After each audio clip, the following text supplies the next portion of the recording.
Inilah cara memasak udang kering atau udang teufep khas Aceh. Udang teufep adalah hidangan tradisional Aceh yang menggunakan udang sebagai bahan utama, dimasak dengan bumbu khas dan tekstur kuah yang cenderung kental atau agak kering. Kata teufep dalam bahasa Aceh merujuk pada teknik memasak yang tidak terlalu berkuah, lebih ke arah tumisan berbumbu pekat. Masakan ini dikenal memiliki rasa gurih, pedas, dan sedikit manis alami dari udang, serta aroma rempah yang kuat. Memasukkan udang teufep pertama, masukkan udang ke dalam tumisan bumbu. Aduk hingga udang berubah warna dan tercampur rata. Proses memasak menu udang teufep ini, masaklah hingga air menyusut dan bumbu meresap, ciri khas teufep.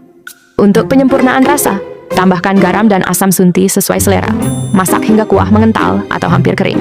Masakan ini memiliki ciri khas, rasa gurih kuat dari udang dan kemiri, pedas menggigit dari cabai, aroma harum dari daun kari dan serai, sedikit asam dari asam sunti. Jika digunakan, masakan ini mencerminkan kesederhanaan masyarakat Aceh, bahan mudah didapat.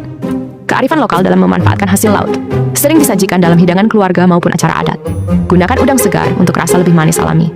Jangan terlalu banyak air agar tetap teufep, kering berbumbu. Tumis bumbu sampai benar-benar matang agar tidak langu. Tambahkan sedikit minyak di akhir agar tampilan lebih menggoda. Masakan ini memiliki kandungan gizi tinggi protein dari udang dan mengandung mineral seperti kalsium dan fosfor.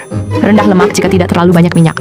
Udang teufep paling nikmat disajikan dengan nasi putih hangat, sambal lado, atau sambal ganja khas Aceh sebagai lalapan segar.